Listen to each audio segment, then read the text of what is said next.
been caught about 50 times. All right, welcome back to another Whiteboard Muskies video. This will be volume 12. I appreciate all y'all for watching the last one, which is volume 11. I'm not going to go over everything that happened in volume 11 as far as maps, specifically Navionics, Bing, and Google Earth, but I do want to outline how you'd go about finding some data from Minnesota. That's my close neighbor here to the west, and it's a very similar process. So first thing we're going to do is type in Minnesota DNR and get to their homepage. I'm going to open that up, and then up here in the upper right on the search bar, I'm just going to search for muskellunge.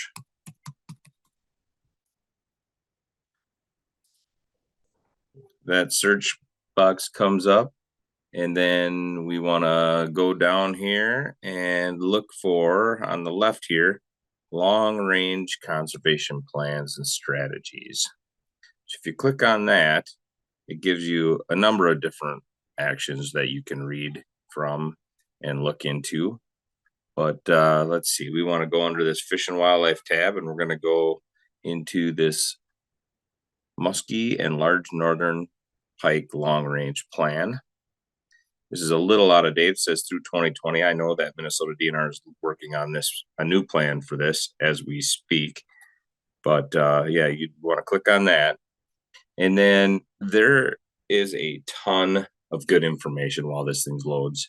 It's a really large document, and it has a lot of really interesting information regarding Minnesota muskie fisheries, right?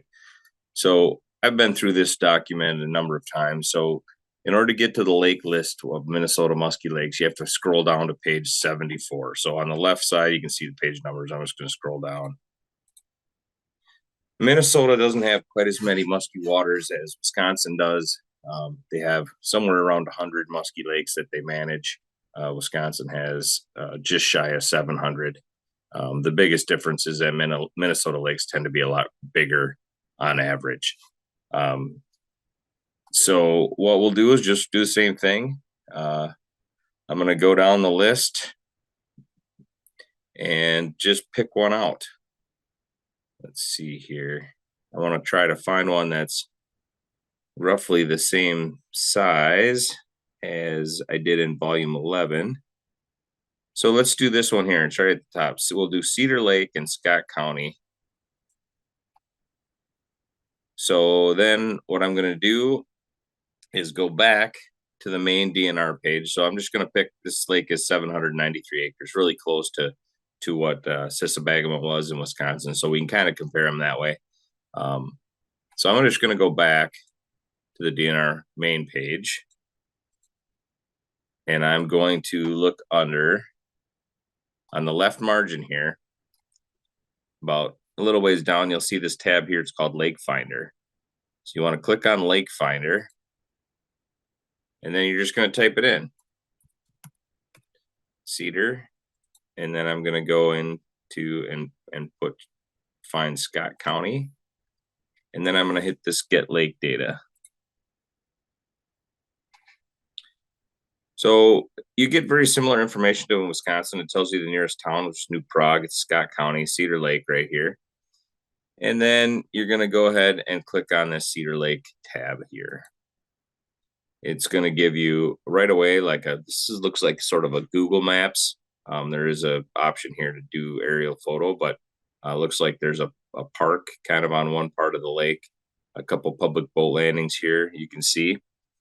And so you can find out a lot of information here. So when you get down here, they also have information here on the left margin. You can look at fishing regulations, special regulations, aquatic hitchhikers.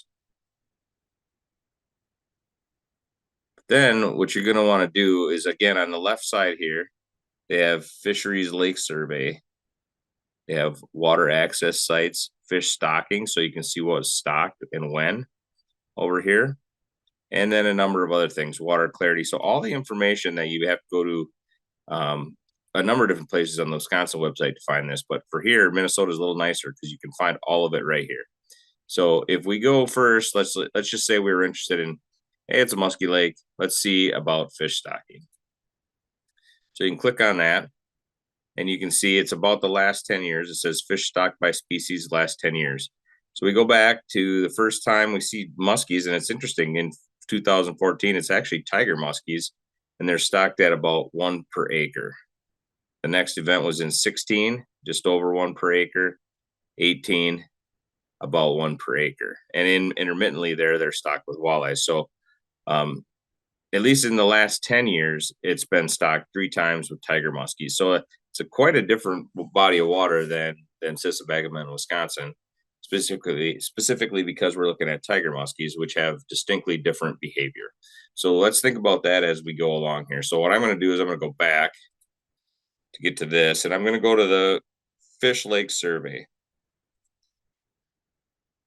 And they tell you about the type of gear they use, and they tell you about the species that they caught. And we look on the species list here left. They don't have any muskie listed. And then they had all gear combined. So that was gill net, I want to say. So yeah, it'll tell us the standard gill net or standard trap net, and then all gears.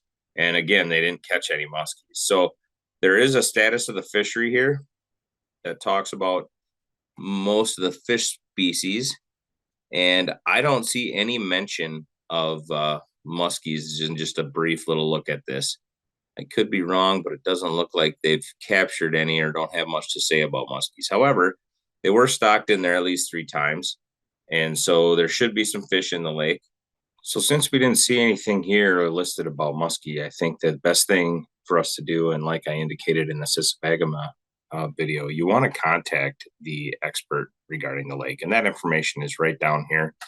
Minnesota does it a little bit different than Wisconsin. You can see that it says West Metro Area Fisheries Supervisor, and so it doesn't give you a specific person's name, but it does give you this email address and a phone number to call. So I would send an email out to this person and just ask them about the lake.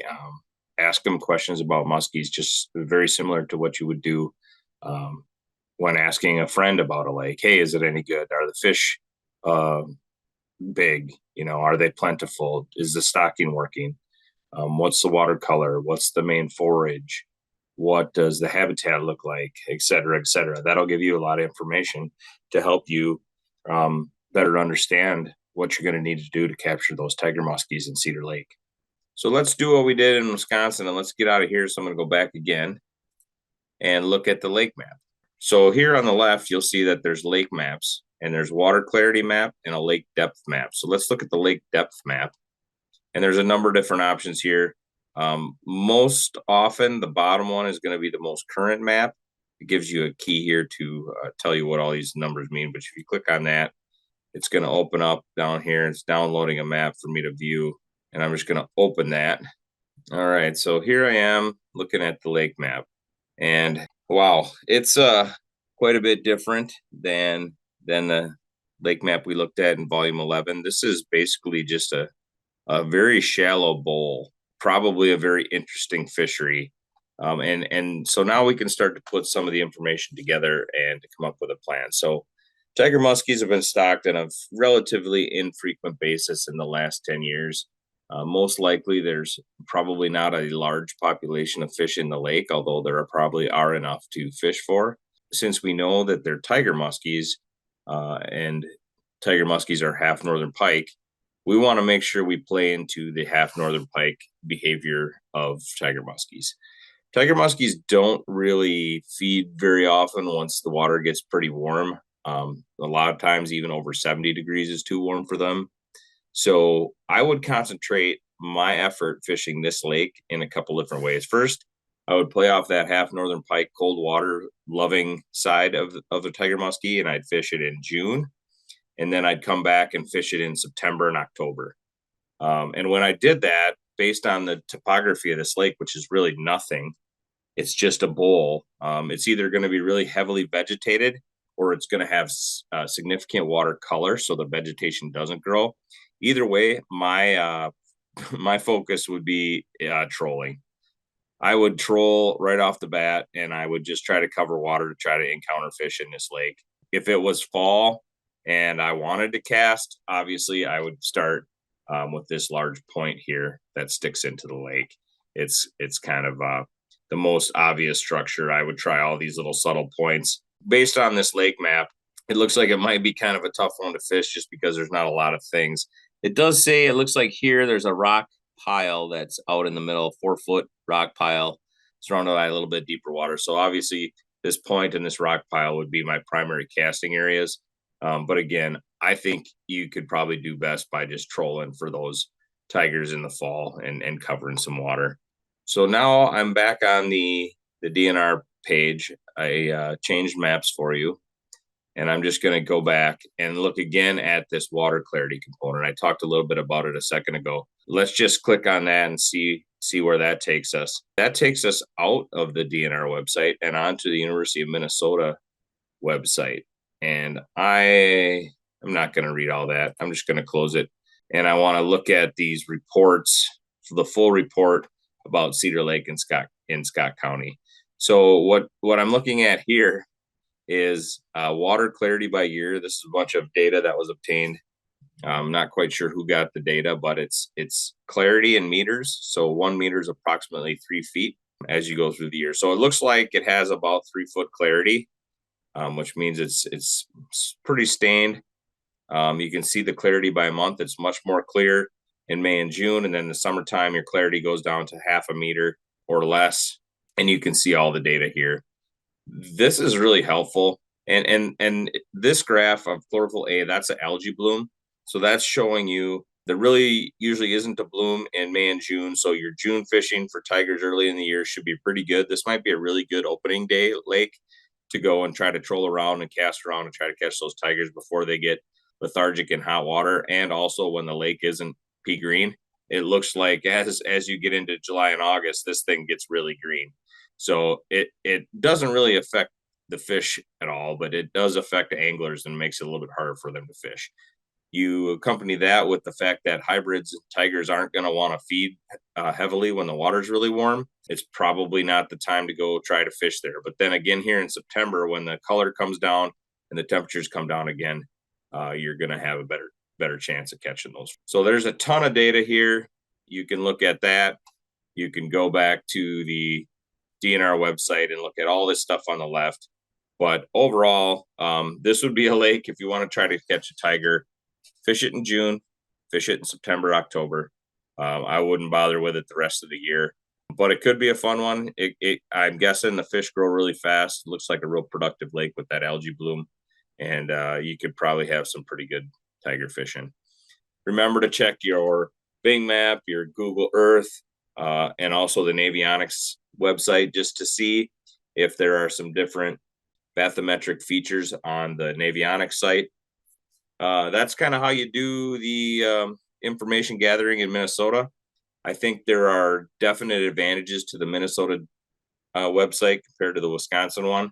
However, you can find the same information on both websites. Hope you enjoyed it. Have a great day.